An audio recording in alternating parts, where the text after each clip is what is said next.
Complete আমার গরুর মাংস রান্না। এবার খাবার পালা। খিচুড়ি, ভাত, পোলাও বা নান, রুটি, পরোটা যেভাবে ইচ্ছা খাইতে পারেন। আমি রান্নাটা আসলে এইভাবেই করি, ওইটাই জাস্ট দেখানো হলো যে আমি কোন সিস্টেমে রান্না করি। আমার রান্নায় শেখানোর মতো কিছুই নাই, জাস্ট আমার নিজের রান্নাটাই শেয়ার করি। ভালো লাগলে অবশ্যই একটা লাইক দিবেন আর আমার চ্যানেলটা সাবস্ক্রাইব করবেন। আসসালামু আলাইকুম ভিউয়ার্স, আজকে আমি সহজভাবে কিভাবে গরুর মাংস রান্না করা যায় সেটাই শেয়ার করতে চাচ্ছি। আমি আর কি এইভাবেই রান্না করি। আমি 1 কেজি পরিমাণ গরুর মাংস নিয়েছি। এখন এর মধ্যে দিয়ে দিব পেঁয়াজ কুচি,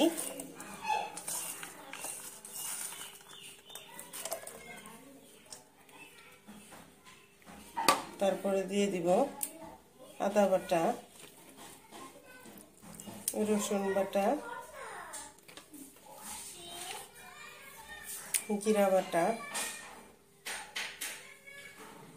তারপরে দিয়ে দিচ্ছি এলাচ এবং দারচিনি। এখন দিয়ে দিচ্ছি গুঁড়া মশলা, হলুদ গুঁড়ো, ধনিয়ার গুঁড়ো, সামান্য পরিমাণ শুকনো লঙ্কার গুঁড়ো, স্বাদ মতো লবণ,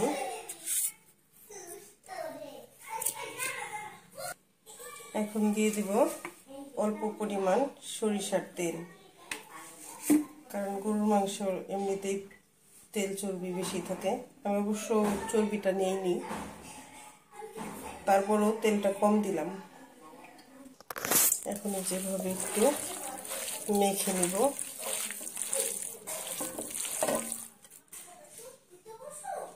এখন এভাবে মোটামুটি 10 মিনিটের মতো রেস্টে রেখে দিব। এখন আমি প্যান বসিয়ে নিয়েছি, সরিষার তেল দিয়ে দিচ্ছি, কারণ গরুর মাংসের রান্নায় আমি অবশ্য প্রত্যেকটা রান্নায় সরিষার তেল ব্যবহার করি, আর গরুর মাংসে তো কথাই নেই, কারণ সরিষার তেল ব্যবহার করলে মাংসের গন্ধটা অনেক বেশি আকর্ষণীয় হয় এবং খাইতেও খুব ভালো। তেলে দিয়ে দিব 2 টুকরা দারচিনি, কয়েকটা জিরা আর 3টা এলাচ।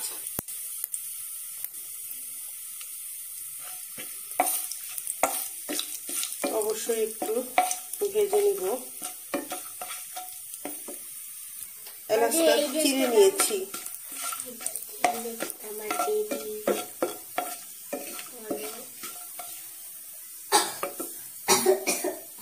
ভাজা হলে একটা সুন্দর গন্ধ বেরোবে, সে পর্যন্ত অপেক্ষা করছি। ভাজা কমপ্লিট।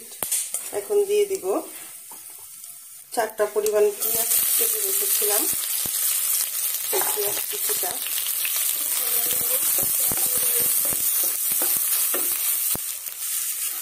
তেলটা কিন্তু অবশ্যই অল্প দিয়েছি, কারণ মাংসটা যখন মেখে রাখলাম তখন একটু তেল দিয়েছিলাম। এটা বাদামি কালার হওয়া পর্যন্ত অপেক্ষা করছি। আমার পেঁয়াজ ভাজাটা হয়ে গিয়েছে। এখন দিয়ে দিব আগে থেকেই মেখে রাখা মাংসটা।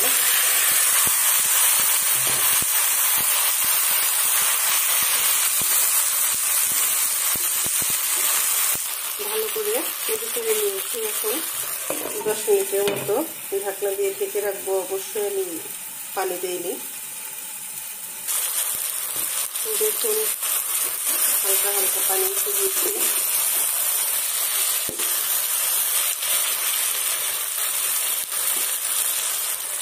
এই পর্যায়ে দিয়ে দিচ্ছি অল্প পরিমাণ সয়া সস। এখনো কোনো পানি অ্যাড করিনি, এরকম আমি কিছুক্ষণ কষিয়ে নিব।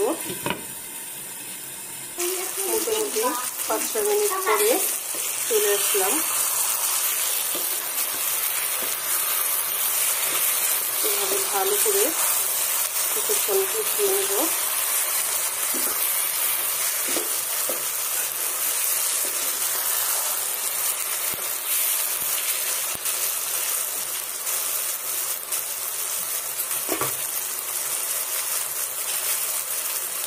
গরুর মাংসটা আসলে যত বেশি কষিয়ে নেওয়া যায় তত বেশি টেস্ট আসে।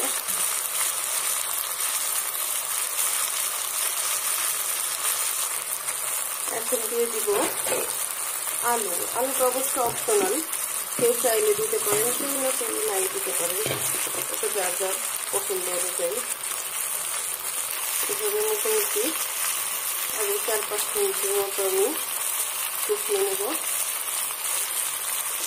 এ পর্যায়ে অ্যাড করে দিব আমি একটু পানি, অবশ্যই গরম পানি। এভাবে আরো 10 মিনিটের মতো কষিয়ে নেব। পানি দিয়ে আবার একটু ঢাকনা দিয়ে ঢেকে দেব। অবশ্যই মাঝে একবার নাড়া দিতে হবে, তাছাড়া নয়তো নিচে লেগে যাবে। এই পর্যায়ে আমি আরেকবার একটু নাড়াচাড়া দিয়ে দিব।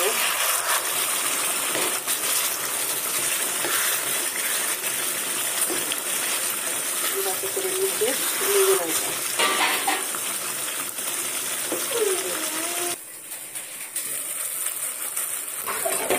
এই যে আমার মোটামুটি কষানো কমপ্লিট। আমি এবার দিয়ে দিচ্ছি 5-6টা কাঁচামরিচ। কাঁচামরিচটা অনেকে একটু চিড়ে দেয়, কিন্তু আমি একদম আস্তেই দিয়েছি জাস্ট একটা ফ্লেভারের জন্য।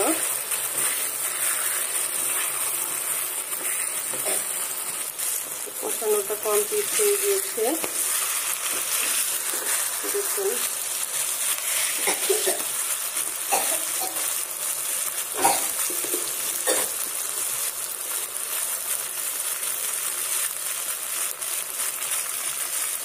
এখন আমি দিয়ে দিব পরিমাণ মতো একটু ঝোল, অবশ্যই গরম পানি।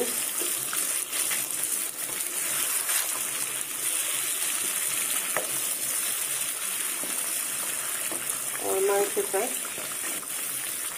প্রায় সিদ্ধ হয়ে গিয়েছে।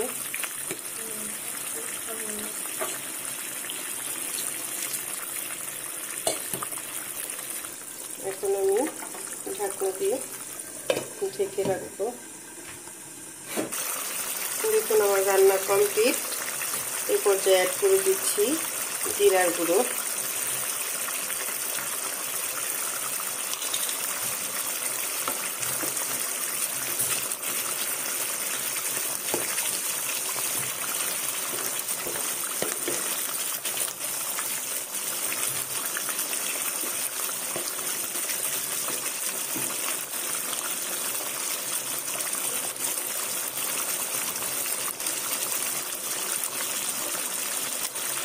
আমার রান্না কমপ্লিট। ওকে, ভালো থাকবেন সবাই। আসসালামু আলাইকুম।